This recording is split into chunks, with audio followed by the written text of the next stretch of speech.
conversation. My name is Kenneth Avon, and I am the Executive Director of the Advancing Equity Coalition, and we're excited to be organizing this Principal Forum on Public Safety. So I'm going to share my screen to just do a quick introduction of the Advancing Equity Coalition, and then we'll get started.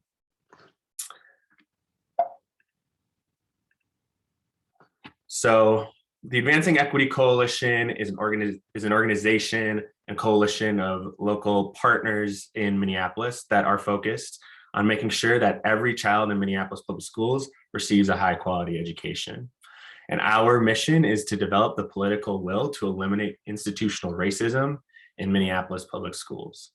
As you can see, our organizational values are racial equity, accountability through relationships, cross-racial organizing, data and stories, and then raising consciousness on broken conditions.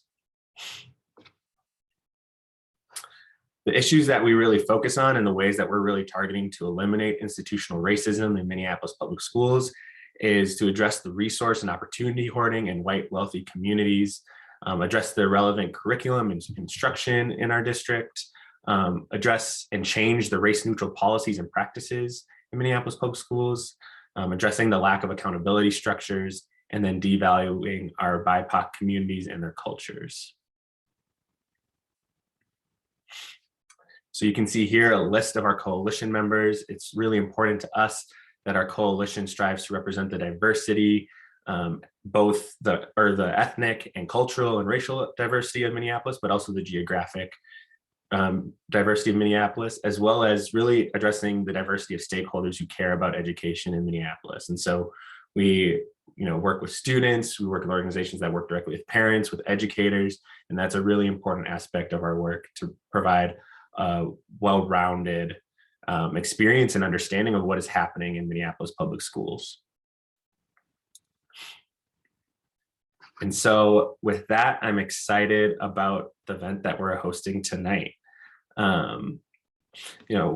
The primary conversation of our city for the last 18 months has been centered on public safety, but this conversation has taken place as if our schools are not impacted by the public safety concerns or solutions that are created. For some reason, we treat our schools as separate from the rest of our city. As we continue to search for solutions and develop a plan on how to keep our community safe as the pandemic rages on and our city grapples with patterns of injustice, we have to ask, what are the needs of our communities and what are the needs of our schools? Our hope tonight is to hear from these three awesome school leaders who are also community leaders about what needs they have and how can our school district, our park board, our city, and other agencies come together to support successful schools in every community. And so with that being said, let's introduce the three principals that we'll be learning from tonight. First, we have the principal from Anderson United Middle School, Tara Fitzgerald. So I'll wait until Tara is up on screen. Great. Tara started her career in MPS as a math teacher at South High School, where she taught for 15 years. Tara has a master's in education, completed her principal licensure at the U of M, and completed 2 years of equity and inclusion educational leadership at Mankato State. Tara decided to become a teacher because she loved math. But after teaching and noticing the disparities, she discovered she is in education because she learned how to be an advocate for students the district wasn't serving. She pushed the math department staff to think differently about math and the students in front of them. Tara has been an assistant principal and principal at several MPS schools, and she is currently serving her first year as the principal of Anderson United Middle School. Tara is the proud parent of 2 children. One is a freshman at the Boston Conservatory of Music, and the other is a junior at Washburn. Thank you for joining us tonight, Tara. Thank you. Our second principal is the principal of North Community High School, Mari Friesleben. Mari started her early education career as a student on the north side of Minneapolis. She is a graduate of Minneapolis Public Schools. She attended college in St. Paul, and Mari describes her journey to the principalship of North High as one of full of twists and turns, but all leading her north. Mari has served as an assistant to 2 superintendents, been an assistant principal and a principal.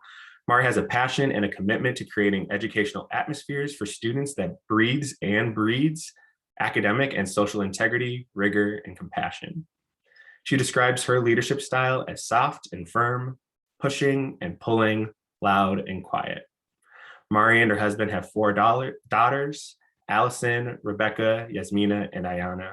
Her youngest daughter is a proud Polar. Thank you for joining us tonight, Mari. And the final principal joining us tonight is the principal of Lucy Craft Laney Community School, Lisa Pollock. Lisa has been serving students and families in Minneapolis Public Schools for more than 20 years. For the past 14, she has been a proud member of the Lucy Craft Laney Community School family, serving first as a school social worker, then as assistant principal, and now principal. She works tirelessly to create a safe learning environment and a deep sense of place that many students, families, and staff call their second home. Lisa and her staff strive to continually confront and navigate many of the complex systemic issues that impact schools and communities and work to break down barriers so that all children can receive a quality education.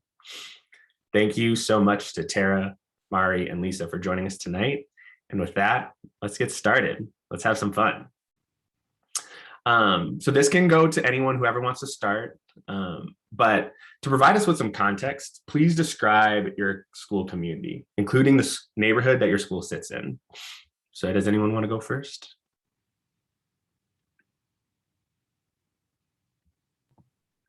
I'll go.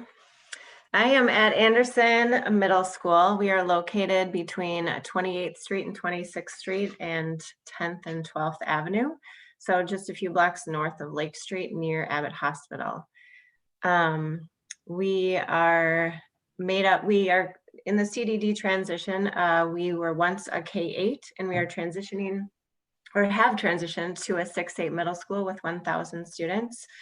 I think the most important change that we have encountered in this transition is we have hired 80 new staff to our building from 30 different buildings and 800 new students that come to our building that were coming from 30 other buildings in Minneapolis Public Schools or otherwise. We also have 2 programs, a city program, city magnet program for dual language students. And we have our community students that live in the neighborhood. And then we're home to 7 citywide special education classrooms. So we have a lot of change happening in our building, and building a new community is a lot this year, but exciting. Awesome. Cool. Thank you so much, Tara. I'll go next. We'll just go in the same order that you introduced us, except then you have to say Lisa's last name right, which is Pavlak, Kenneth. Oh man, I'm so sorry. With Cadillac, but she can answer to Lisa, I'm sure tonight, but I'll go next. So I'm at North Community High School, which is at 1500 James Avenue North. It's in the 55411 zip code. We are just south of North Commons Park, kind of in between Plymouth and right in between Plymouth and Broadway. And then if you think about the cross streets for Plymouth and Broadway, it would be like Penn and Fremont, kind of in the old Highland neighborhood. City council member is Jeremiah, who almost got beat out by our gymnastics coach, Christelle Porter. So that was a tight race that we were watching pretty closely. As far as our school community is concerned, we are proudly one of the longest lasting high schools, not just in the city, but in the state of Minnesota. Schools have their seasons, they come and go, and North has been one that has stood the test of time, and a lot of that is due to its legacy of alumni that have just refused to let it go. And so I'm proud to be able to take the helm. We serve just under 500 students, 9th through 12th grade. We have 3 kind of pretty significant pathways or mini majors, if you would think about like a major at a college level. And that is science and technology, and then the arts definitely.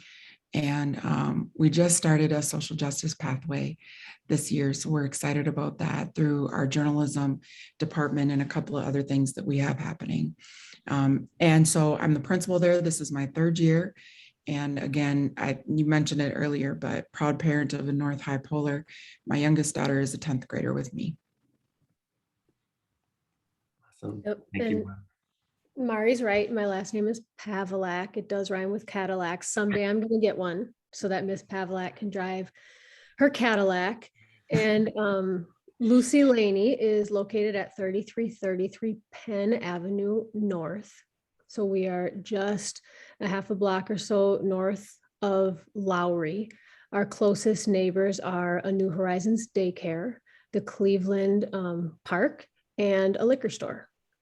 We serve the babies. So we start with early childhood special education that starts with 3-year-olds. And then we have pre-K up through 5th grade.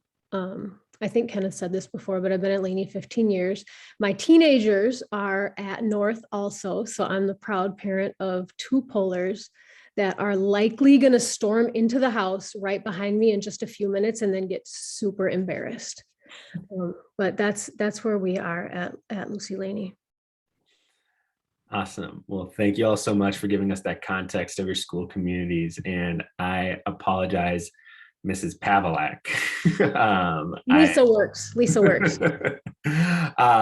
Cool. Well, yeah, thank you for giving us that context. So you all clearly are leading very different school communities in different parts of the cities with different age groups, different concerns, different community assets, different community challenges. And so for you all, what would you define safety, or how would you define safety as it pertains to your school community? And so I'll pick the order this time just for fun. Let's go with Lisa. Why don't you start this time? Yep. I think for me, I mean, safety impacts all parts of who we are. So we are body, mind, and soul or emotion or spirit. I think safety encompasses all of them. For me, as the principal of a school, emotional safety and social safety within the 4 walls of my building is first and foremost, most paramount, because that's the area that I have the most control over, like what a child experiences once they walk through the front doors of a building. But then also with that is the safety of within your classroom, within your community, the streets, the things that are happening on either side of you. So kind of short, but that's how I view safety. Cool. Great. Thanks, Lisa. And then let's do in order of school age, grade span. So we'll go to Tara. So as I described, we have a new building of lots of new staff and students. So we really worked hard on our mission, vision, and values. So I define safety at Anderson via our 4 values. So our first value is belonging. We have a strong belief that every student that walks and staff member that walks through our doors feels a sense of belonging. If it's about their race, their identity, around sex, gender, and socioeconomic status, etc. So a sense of belonging is a safety word. Inclusion, making sure that each student feels included in all areas of the school, in their classroom, in the hallway, as they transport themselves to and from school on bikes, skateboards, walking, etc. Another value is anti-racism. So we, when we see something that's racist in the building, in our community, we speak to it head on, straight on, and we really lead through that with our teachers and talk about it at all areas of the school.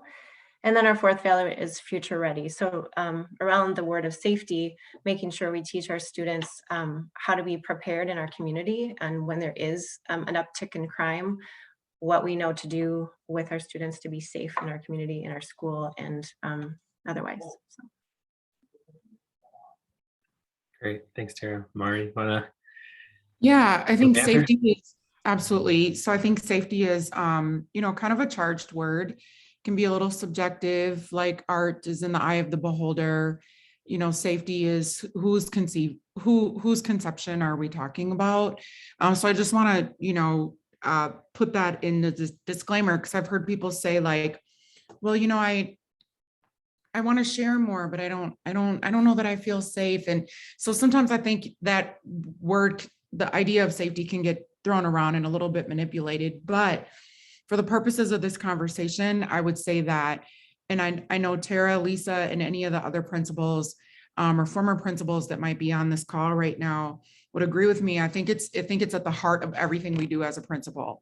I mean, I think that it is ultimately like the number one thing. If there's anything that we go to bed at night thinking about and wake up in the morning thinking about, it is the overall safety of our students and staff in our buildings. So actually jumping off of that, Mari, our next question was actually like, how would you define your role in creating a safe school environment? And, how would you define your approach to that? Or how would you describe your approach? All of you obviously are three different people, and you all come with your own styles, your own personality attributes and everything like that. And so, how would you describe your role in creating a safe school environment? And then how would you talk about your approach to that? So yeah, Mara, if you want to start, since you kind of already. Yeah, okay, I can start. So I think it starts in the summer before the kids even come for me. And I'm sure for my colleagues as well. I think the first thing that's important to do is to make sure that your staff feel safe. And one of the strongest ways you can make them feel safe is to make sure that they know that they're seen. Just like I see you, I see everything about you. That gives people a sense of safety and comfort, like you're not missing things. And so, your interactions, the time that you take with your staff before the kids even arrive, before your open houses, before your home visits, those are so critical because your staff's safety, emits and emotes then to the kids. So I think it starts early on before the first day of school. But I know for me, and I have a tendency to be long-winded, so I'm just going to answer the question.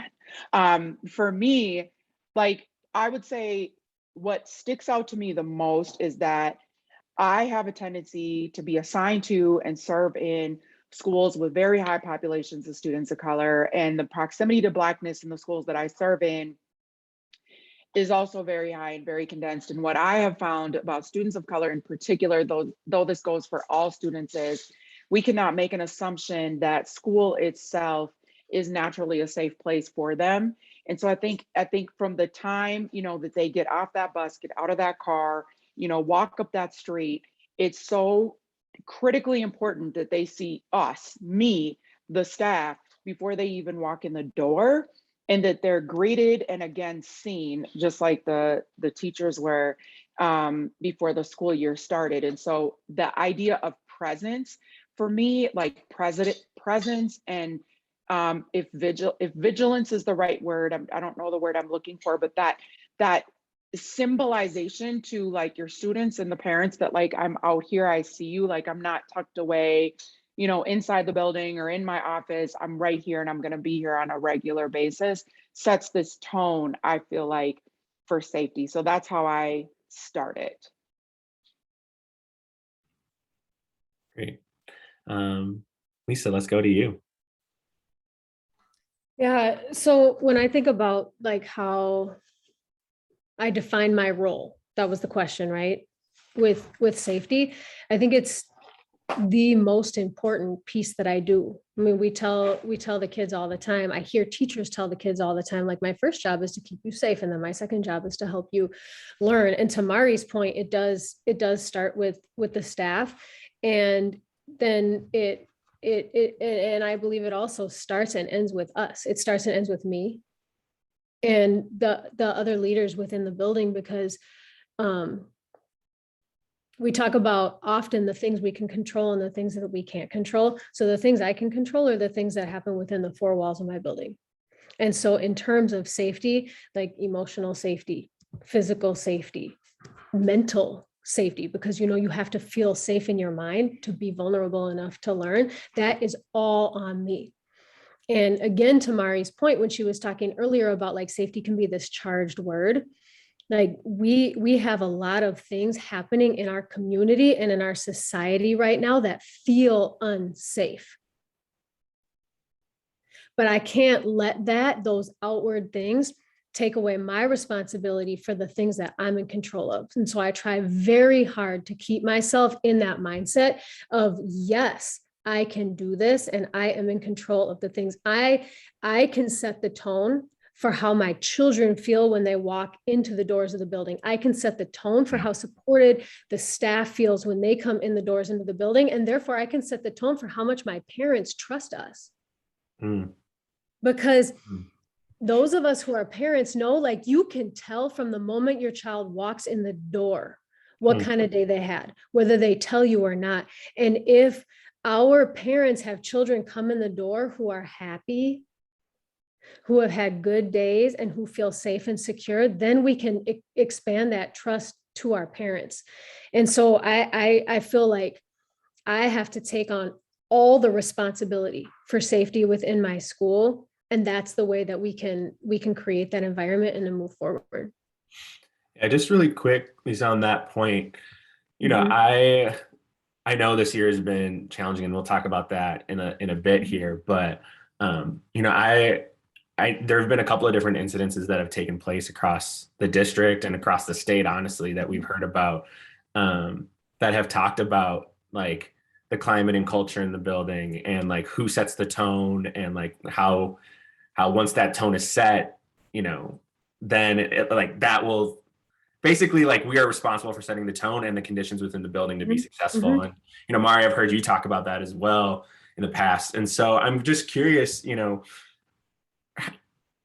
is like, I feel like I've just heard and seen a lot of folks maybe not take that approach and not take that stance within their building around like, we are in control of our conditions and setting the tone, and what we set as the tone is what we'll get back from our students. And I'm just curious as to like, do you feel like that's always true? Do you feel like that's not always true? Like, you do the best you can and some things are out of your control. Because I just feel like we hear this narrative about our students being something, one thing or another, or our parents being one thing or another. But then I hear you right now saying, like, we set the conditions for trust, right? We set the tone for making sure that students feel welcome. And so I don't know, maybe that question is a little circuitous, but like, I'm curious about your reflection on that. Mhm. So I'm going to have to look up circuitous. I might have just made that word up. I'm not totally sure. No, Circular. I really believe that it is my responsibility and within my control to create a safe environment within the four walls of the building. It's not always perfect. There's lots and lots of hard things that happen. But the moment that I step back and I'm like, oh, well, it's just this family. It's just this mom. It's just this teacher. It's just this kid. This kid just really needs to be somewhere else. Then I am shirking my responsibility and I no longer belong as the principal of Lucy Laney. I really believe that. Now, my staff can tell you and my parents can tell you if I actually acted out, but that's what I believe. I appreciate that. Thanks, Lisa. Sorry to delay you, Tara. We want to hear you weigh in on this question too. So yeah, just to reiterate, how would you define your role in creating a safe school environment, and how would you describe your approach? Similar to Mari, yes, before school starts, I go back even further than the summer, and at budget tie-out, or before we talk about budget, really talking to the staff that are current in the building and trying to understand where we're headed. So we did a lot of work around to define safety, to define belonging and inclusion, and making sure that the people that were staying at the site or that were coming to the site or even interviewing for a position knew what my values were and what my definition of safety is. And then as we fast forward into the summer and into August, when we have teachers coming into work weeks, doing those same meetings and modeling what we want to have our teachers model for students. So at the beginning of our school year, we had small circles of teachers.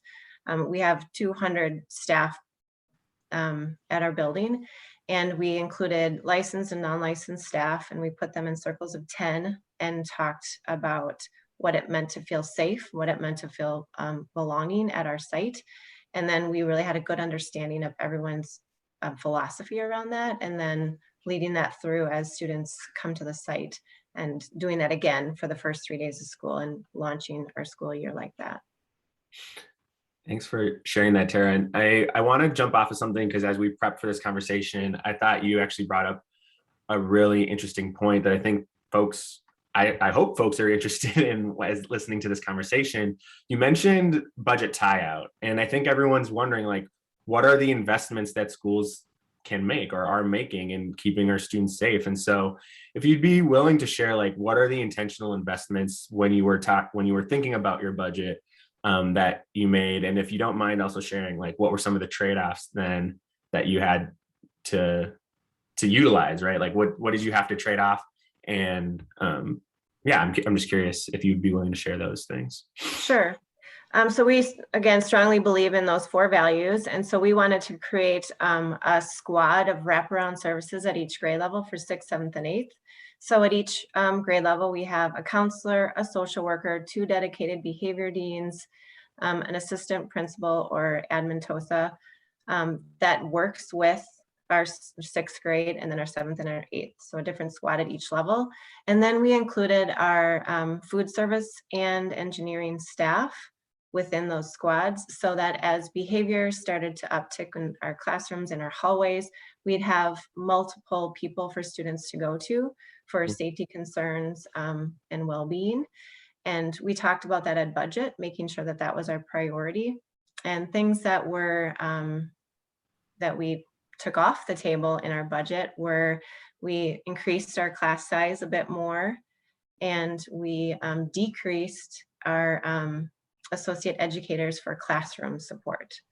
So we took a hit in a couple of areas, but we felt that it was important to have that wraparound service of strong professionals that were working with students, both licensed and non-licensed. I appreciate that, Tara. Thanks for sharing, and thanks for sharing those trade-offs. All right, let's keep talking about these things as we go into our 4th question here, which is, what limitations do you experience within your role to ensure that your school community is safe? So you all talked a little bit about, like, we have our 4 walls and, like, we do everything that we can. And obviously there are things outside of those 4 walls that we can't control.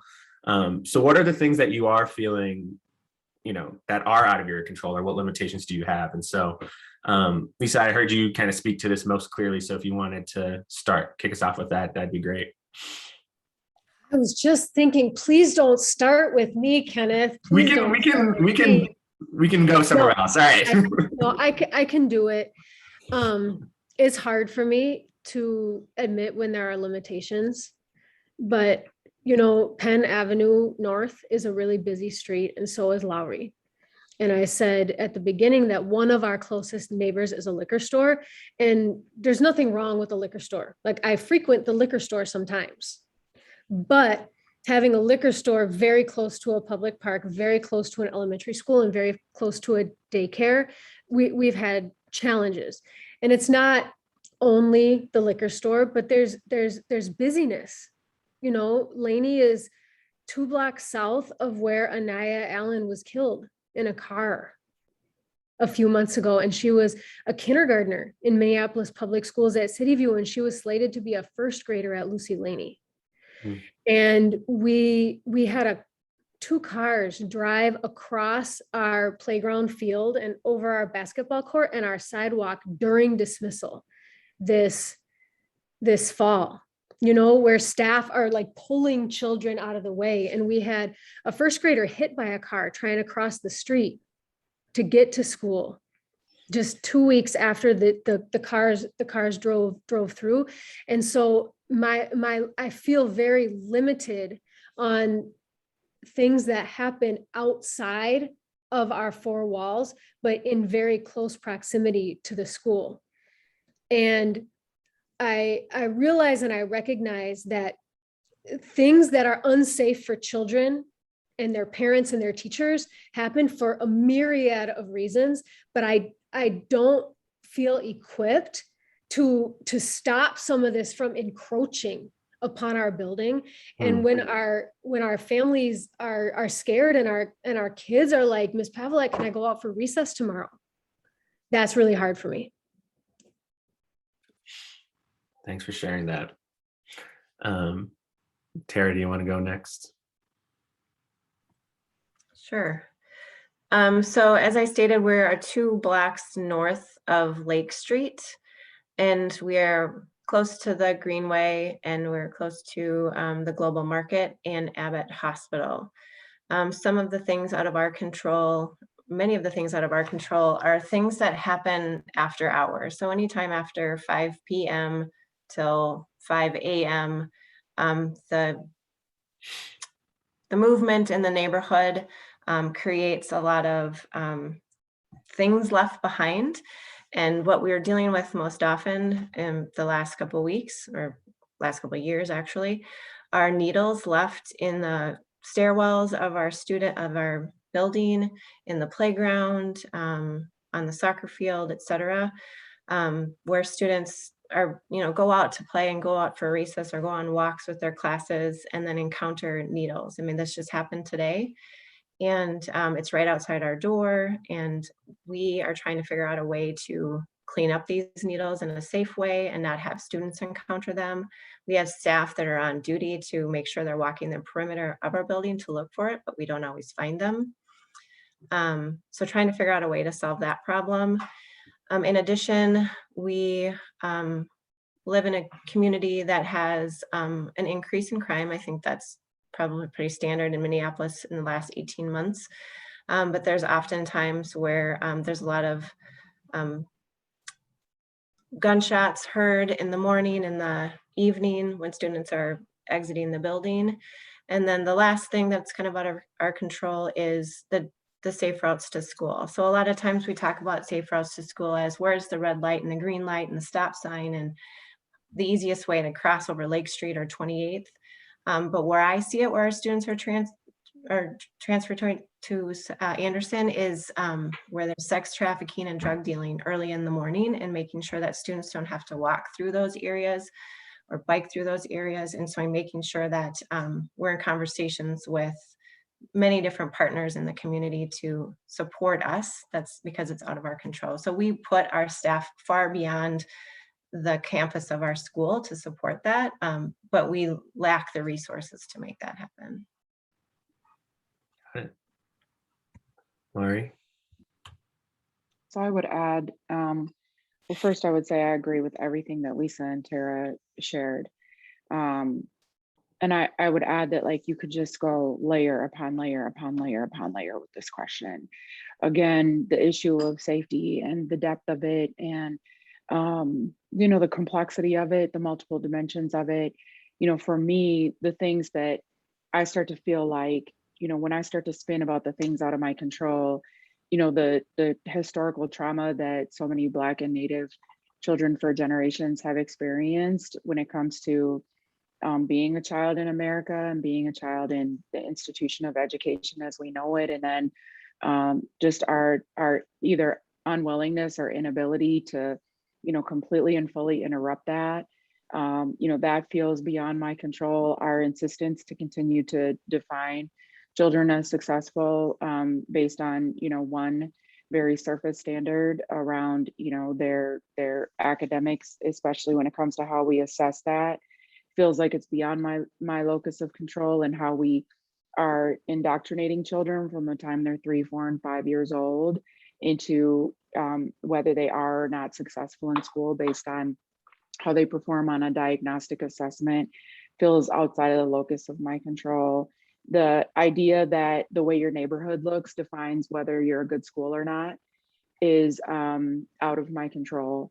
And so oftentimes when I'm at a visiting high school to watch my kids perform or play a sport, and I drive through a neighborhood, and even within our own city, and the idea or the perception based on how much those houses cost, what their property value is, and how clean their streets are, gives the average kind of everyday person this interpretation about the quality of the school or the quality of academics or teachers that are in that school. And I know that not to be true. And so all of those things feel like they just contribute to this sense or this feeling of, what can I manipulate in order to be safe for my kids and their teachers? Who's with me? Who's for me? Who's not? How alone am I? Do I have the rest of my colleagues? Do I have the rest of the city? Do I have the neighborhood? Do I have our elected and appointed officials?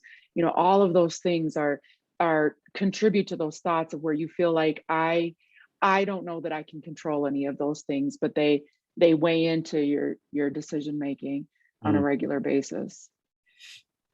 Cool. I appreciate that. Thanks, Marion. I'll actually follow up directly back to you, because I think both Lisa and Tara, you answered this next question a little bit in the last one, but if you have anything that you want to add, please feel free to add. But I think to the heart of this question that everyone is really curious about is like, what are the specific and current safety challenges for your school community? And so, yeah, I know within the conversation about limitations in your role, both Lisa and Tara, you shared some of those. And so we'll invite you to add any others if you think there are ones that we should know about. But Mari would invite you to hear, yeah, what are you experiencing at North as a current safety challenge that you think folks should be aware of, and how do we meet that need as a city? Yeah, I mean, I can start by saying the first and foremost one, Kenneth, you and I have talked about this, is the termination of the school resource officers in Minneapolis public schools. To me, it's a part of just a kind of a father knows best, paternalistic, we know better than you, even though we're not there, mentality that I'm sure affects more districts and cities than Minneapolis. But because we're one district, we make decisions that sweep the whole. And I think sometimes that's important, and sometimes it's important to pause for a second and say, well, what does this school need, and what does this school need?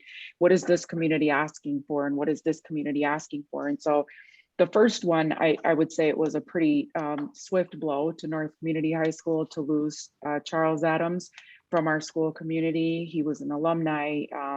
He is still our football coach.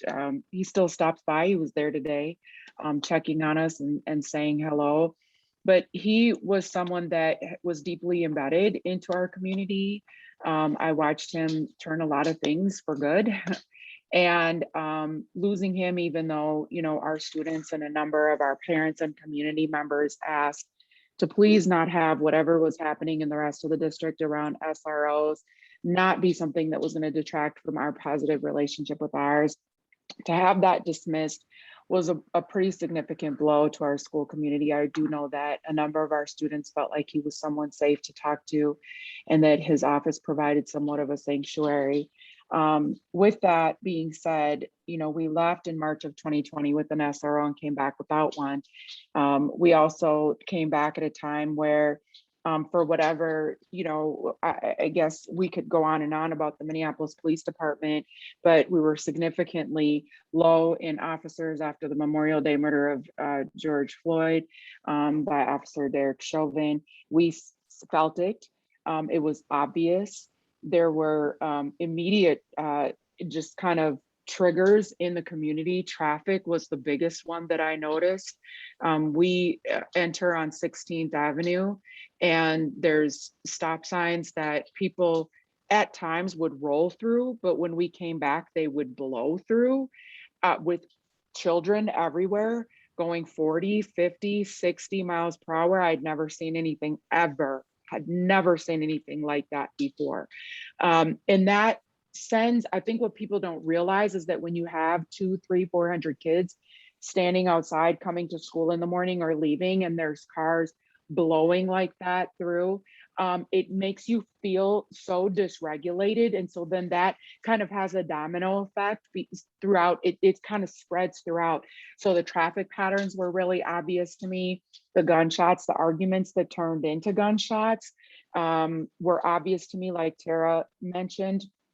Also, you know, people kind of in crisis who weren't getting a response. So we had an altercation between complete grown-ups not too far from the school, and it was a domestic situation that was escalating. And we all know that those can be very dangerous situations, and other people were arriving, and people were calling 911 and no one was coming. And so when you feel like no one is going to come or no one is coming, what do the rest of you do in that moment?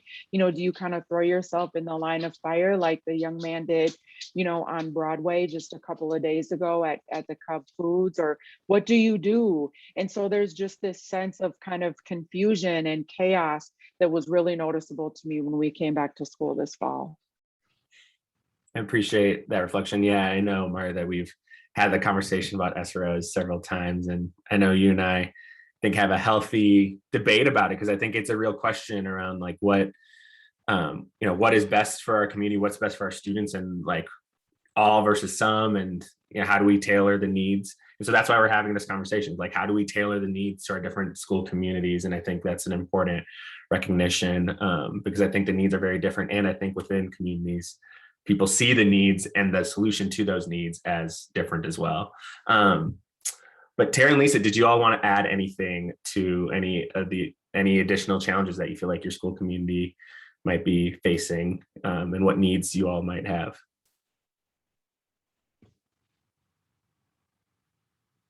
I mean, I could say a lot of things, but I'll wait. Okay. Tara? I just want to echo something that Mari said, just the perspective of many of our families that they had before coming to Anderson, just because of our location and the fear of them sending their students to our school. And me knowing, as being the leader of that building and knowing that within our four walls, we are very safe. We create this environment of safety. I'm proud to say that we have a safe school. And then outside of that, 1 to 2 blocks in any direction, we create a sense, that safety with our staff and putting them out there and, in the world to save our students from all of the crime and not all, I mean, it's safe. We feel safe. We feel good. But there's things going on, and we create systems and resources to help students get to school in a safe way. And so we want to change that narrative so that students know that they're coming to some place that they can learn and they can feel safe and proud to be at Anderson. So yeah, I think then piggybacking off of that, what type of support do you receive from MPS, the city, park board, the community, or other agencies to address some of the issues that y'all are experiencing? Well, I'll start with that because as I said, this is a new school and we had lots of parents. We started way back in November to open up the new Anderson Middle School, and we had lots of parent focus groups. And the questions that were coming up were about safety, about the yellow and red zone that we live in and the crime in the neighborhood. And so I wanted to really address that long before school ever started. So I reached out to the Bloom Lake Safety Group and try to get on their agenda. I talked to Congressman Cano. I spoke with the police department. I spoke with Abbott Hospital across the street about patients that sometimes are released from the hospital. So we have a lot of different partnerships within our community close by that we are working with. And things that have happened since last November is we have a camera on some of the high traffic areas of where sex trafficking and drug dealing were happening. So that's been cleared so students can have that safer route to school in the morning. We've talked with the Bloom Lake Safety, so now they're creating more streamlined traffic lines so that there's safety, so there's not those cars speeding down the road when schools are open at the beginning and end of the day. We have a partnership with Alina to, if there should be a safety need, they will help us at the hospital. We can move students there, or they'll help us at our site to bring safety 911 ambulances, et cetera, to the site. So really building up those partnerships to build that safe school and change the narrative. That's great. Thanks, Tara. Lisa, yeah, do you want to go next? Sure, I will go next. Lainey shares a building with the Cleveland Neighborhood Association. And that's been really nice and really strong for us. Historically, we don't draw a lot of children to Lucy Laney from west and north. of where we're located. You know, and if you think about the way that quadrant of the north side works, we historically don't draw children from the pockets of our community that have more white families, and we don't draw children from the pockets of our community that have more affluent families. And that's the Cleveland neighborhood, kind of west and north. And it's been really nice to partner with them and to feel supported by them. And with our CDD, our district CD, the CDD, the comprehensive district design, you know, that was really hard for us as a Laney community. It was really hard for our families who didn't live within our attendance zone to have to leave. But we are now having a few more families from that Cleveland neighborhood. And so while we've been in partnership with the Cleveland Neighborhood Association, now we're starting to have more families from that community. So that's been really helpful and like affirming, kind of a linking of arms, like, yup, we're here, we'll be together. And you know, I mean, I'll just go through and say, first, I need to confess. Sometimes I think that maybe I'm a little bit too prideful. And sometimes I think maybe that I think I know better than others sometimes. And so Minneapolis Public Schools, the district, provides a great deal of support in different areas, but I feel a little bit like we go like this sometimes, like these things are being given, but this is what I'm asking for, or maybe this is what I need, but this is what I think I need, you know. So it's probably just as much me as it is the district, but it's very difficult to have one size fits all answers or approaches in a district with formerly 36 or whatever thousand children, maybe like 28,000 this year, but it's still a lot of kids, and it's a lot of buildings, and it's a lot of leaders, and it's a lot of competing needs. And so I don't at all mean to be negative about the areas of support, but I do think that we have, as a district, an opportunity to grow, to be able to do like this, to fit the holes with the needs, and to fit the needs with the supports. As far as the park board is concerned, we kind of border space with Cleveland Park, but I don't know who the park board is or kind of what they do. And that's just me. And that again might be me. So I'm going to stop talking and let Mari start talking before I dig myself into a really deep hole. That's okay. We'll go down in that deep hole with you, Pavelak. So I would say that as far as, you know, the original question, Kenneth, is like, you know, who else is around us, right? Like, what's the village? What are the external agencies and partnerships? What does that all look like? So the first thing I'm going to say is, and maybe it's a wish list that just could never happen, but I just would love sometimes if, like, I'm not the one that needs to come up with all the solutions. Like the number of times that, like, someone, you know, says like, well, what would you like us to do? And the number of times where I'm like, I don't know. I don't know. I have a master's degree in education. I know how to teach. I was really good at it. I miss it. I know how to be in classrooms, and I know how to love kids, and I know how to plan events and homecoming weeks and honor roll ceremonies, and I know how to talk to parents, and like there's all these things that, like, I know how to do really well, and making Minneapolis safe is not on that list.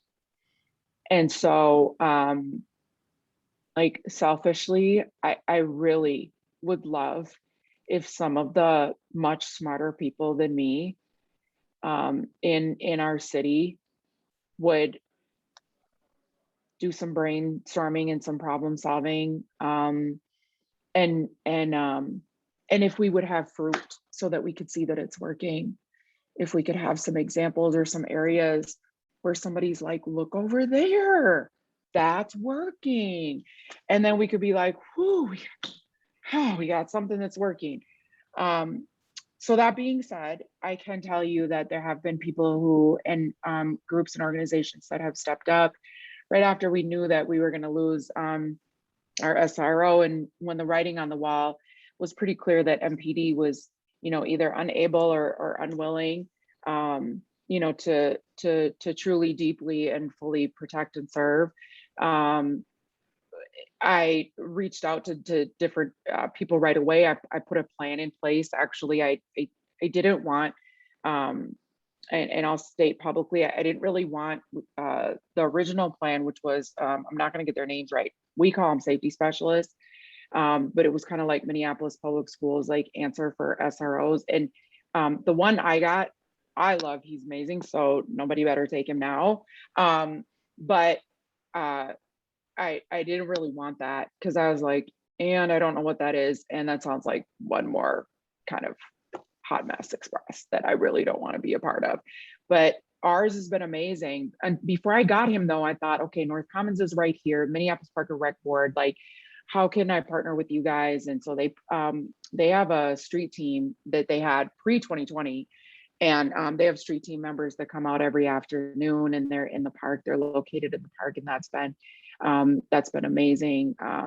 We have, I think Minneapolis calls them like interrupters. We have a team of interrupters that have come and supported our games, our homecoming dance, and just really wrapped their arms around us. And then Shiloh Temple, which is just down the street from North, and we share a parking lot with our football field, has been so amazing. I mean, they will just come and, I'm not sure if they're going to be able to, like, run somebody down or something, but they come out and, they greet us in the afternoons, and just their presence is symbolic to me. I appreciate you sharing that, Maureen. Again, this was part of the reason why we wanted to host this conversation was, I think so often, and in the way that we're hosting it, I think so often, we ask people to come up with solutions. And I think for the last 18 months, we've been arguing over a solution or a set of solutions without actually deeply understanding what are the needs. And so my hope for tonight and, kind of our last question is going to be what needs are still unmet, with the support that y'all are receiving. And if y'all could, we have a little bit of time left. And so if you all could keep it concise, what are the needs that you feel are still unmet despite maybe some of the support that you're getting in your community?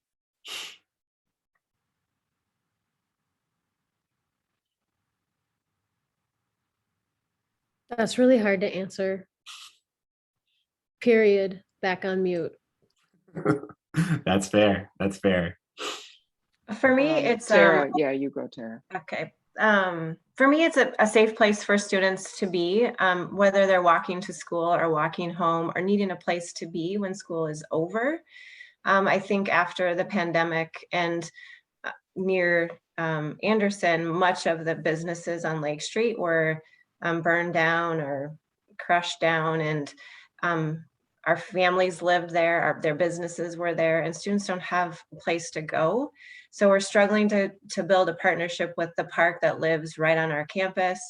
There used to be after school activities for students to attend, and we don't have that partnership right now.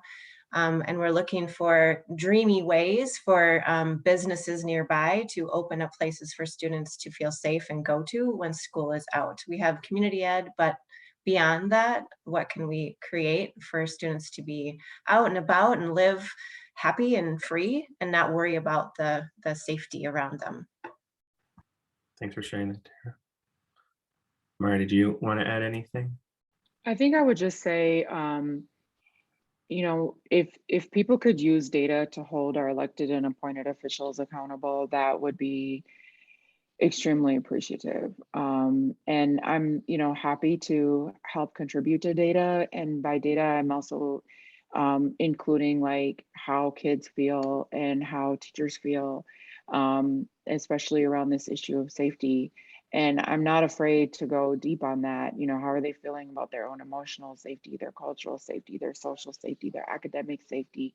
But really understanding as we're coming back to this like post 2020 world, how many things have changed, and that we maybe weren't ready for it. And so asking, you know, the people that, you know, we put in charge, to really pay attention to the outcomes. And sometimes like you show data in more than just a survey.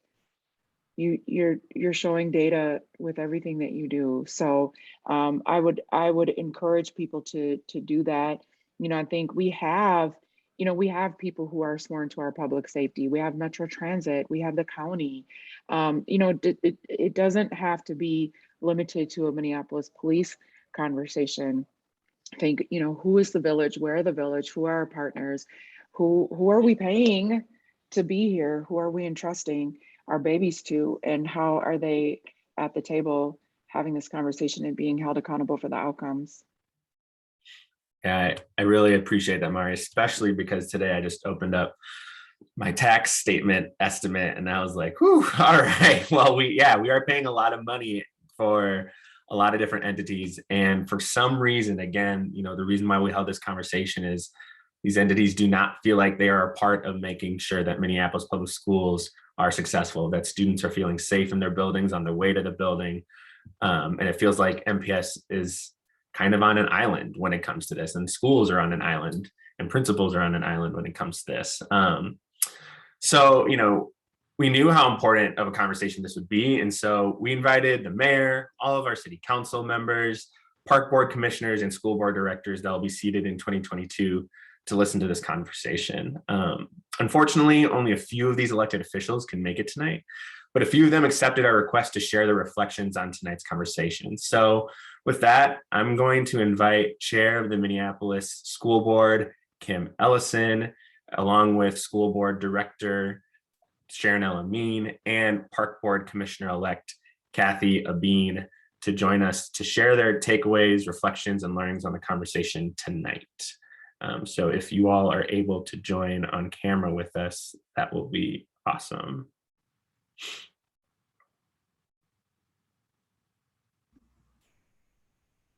Hello, Director Ellison, I see you there. Can we get a spotlight on Director Ellison? Awesome. So while we're getting the other folks up, Director Ellison, yeah, if you would be willing to share just your thoughts, your reflections, your takeaways from this conversation that we've had so far tonight. And I know you don't have a lot of time for me. I do So not. much, so much. Thank you, Kenneth, for asking those great questions. I thought that was wonderful. I want to thank Principal Frieslavin, Fitzgerald, and Pavlak for not just for being here tonight, but for their leadership within these buildings. It's super important, especially around. I loved hearing them talk about this idea of safety and not in all aspects of it. Not just how we sometimes think of safety, physical safety, but everything about it. At the beginning of the pandemic, the leaders of the local governing bodies, the county, the parks, schools, the city, started meeting weekly. Then it was monthly. Now it's about bi-monthly, every other month. But this discussion and a lot of great things came out of that. We need to be having those conversations. Principals ought to be able to focus on their schools and what's happening in their buildings. And I want the district, I want the city, the county, the parks to work with the principals, so that's all they have to focus on. Let others worry about the streets, the parks, what's happening outside of the building. I think that's really important. So it has pushed me to make sure that we get back to meeting regularly, that the leaders meet regularly with the county, the parks, and the city, the schools, because we are all serving the same constituents, the same population, and it's really important that we overlap so that we're making connections like this and we're not missing each other. So thank you. Awesome. So Commissioner-elect Abeen, would you like to share next? And yes, we are running a little over, so thank you all for those who are going to stick with us. But yes, Commissioner-elect Abeen. Okay, and my last name is pronounced Abeni. Sorry, I apologize. I'm just Yeah. the worst with last names today. I That's apologize. okay. That's right. Well, thanks for including me in this. This was actually really interesting because I have no professional function or role or background at all in education. I do have kids who are Millers though, so at Washburn. Yes. But I think this is great because one of the things that when I was running, I really want to see our elected, and as Kim Ellison just said, all of our to the citizens of Minneapolis, what is delivered publicly should be more seamless. And what I'm really shocked by here, actually, in this conversation, is hearing how the three principals each have to. I mean, you have to consider your unique needs at your unique site and setting and place, but you also seem to kind of be out on your own trying to figure this out, and that just doesn't seem acceptable to me. So I'll add one more thing, and that is this. One of the things that I know is going to change with this new park board coming up is that you're going to see a lot more emphasis on our kids in this city. And I want the parks to be just like a magnet. I want to torture our children with choices so they can't choose. I want there to be so many fun things to do in the parks that they're never going to be able to decide. And so, but because they're magnets, I want to be sure that the safe route to parks, however we want to frame that the parks are a safe place to go, literally physically safe. I'm not even thinking about their emotional well-being, which was also really interesting to hear that perspective, honestly. So I think whatever it takes, every elected official in Minneapolis should have as a top priority, making it so that kids can run 3 blocks down the street to a park and have a good time. So anyway, that's what I'll say. Thank you, Commissioner-elect. I appreciate that. Before we have Director Elamine share, we actually also have Commissioner-elect Smith joining us, Park Board Commissioner-elect Smith joining us to share her reflections. And so, Director Elamine, if you want to go first, and then we'll kick it to you, Commissioner-elect Smith. Sure. Thank you, Kenneth. Again, tonight's just been a very needed conversation that needs to happen within our community. I think all the principals here tonight have really hit it that we need community to really step in a lot more too.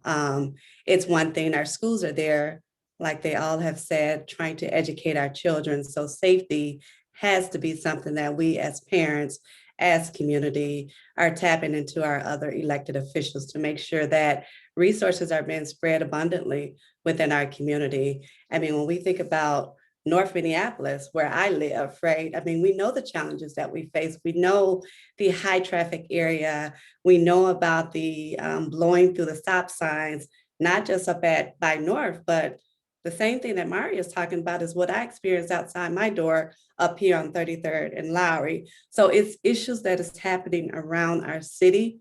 And so we have to, and I can't say it enough, we have to call in our city councils and our senators and hold them more accountable for putting these speed bumps and these safe signs around our school to say what's safe space. I mean, all those are things that I had when I grew up, right? When you were in a school setting, you had signs that reminded you of that, right? We've become a system, in my estimation, my own words, has become too sensitive to the wrong things. And we are not giving the attention to where it's needed, which is the education of our students, the safety of our students, our families being more involved. So, I mean, personally, for me, what I would like to see even more so from the district aspect is some of the dollars that are coming in, that we tap into some of the families, right? And that we utilize some of our, our fathers and our mothers and see how we can give them more of a role within our schools to be more involved. So I'll stop there because again, this is it's a topic that needs to be discussed more often. A lot of times we wait until something happens, but things have been happening pre-pandemic, before our doors closed. Even, I mean, '08, we definitely lost a hero, right? He was the best. So how do we bring that back, right? How do we restructure that and make sure that our community still has what it needs and our families are feeling safe? Thank you. Awesome. Thanks so much, Director Lamine. And last but certainly not least, sorry about not having you join us earlier, but Commissioner-elect Smith. Absolutely. Well, thanks for having me. I think it's important, one, to acknowledge and say thank you to you folks that are educators, that are spending your time, not only like your physical time in this space, but the emotional capital that it costs when you get attached to young people and these families. I know all too well. And so one of the things that I want to just kind of reiterate is that you all are not alone. I know it feels that way. And I'm hoping that with the new leadership and myself, so you can hold me accountable, is that we figure out a way how to work intergovernmentally, and also how we figure out how to partner with the nonprofits around the area to better utilize them, to utilize community, like Director Lamine was saying. It's so important, it's so critical. I just remember my time as the executive at the North Y and all of the things that we did to ensure that young people could traverse between the Y, North Commons, and to and from their houses safely, and what it took to work with in community to build that. And I think that we're just missing that element because people are either tired, exhausted, or just trying to survive. And so we really got to help get our families from this place of survival into a place where they're living. And it's going to collectively take all of us to do that. And I think that you all know that. And so it's really about preaching to the choir right now. And so I'm committing to partnering with you all to make sure that we create all of these safe spaces between our schools and our parks. We have a county that has a $2 billion budget. There certainly is not a lack of resources. And it's really unfortunate that certain areas in our city feel the brunt of what we're experiencing more so than any other parts of our city. And so I'm looking forward to doing the work collectively together. And I know that we can address the issues that are not only facing our young people, but facing the families that make up the communities around our schools. Awesome. Well, thank you all so much, all of our elected officials, for just sharing those reflections and listening to this conversation. Before we let everybody go, I did want to give our principals a chance to just share some closing remarks. So I wanted to give you all a chance to have the mic one more time. No, oh no, you don't want it? No, you guys go be with your families. Just do something. Don't just turn this off and not do anything. Think of at least one thing that you could do. All right. Well, with that, we do have a quick call to action. And so, as we heard tonight, each school and community have their own unique needs. So our call to action tonight is to explore what the needs are for your child's school or the school in your neighborhood. You can ask the principal what the needs are. You can also learn from the students, the parents, the staff. So we've created a form for you that's already been shared in the chat a few times, for you to share back what you learned. What are the top needs for your school and who can provide the support to meet those needs? We challenge all of you to find out what are the safety needs in your school community, whether it be a fence around a playground, responsiveness of first responders, or students and staff of color feeling unwelcome or isolated. Our goal is to get a sense of the safety needs of each building across the district. So with that, thank you so much once again to Tara, Mari, and Lisa for spending your time with us this evening. Thank you all for listening. I thought this conversation and the knowledge and the experience that was shared was invaluable. So like Mari said, I hope you all enjoy your evenings and have a great rest of your night. Thank you.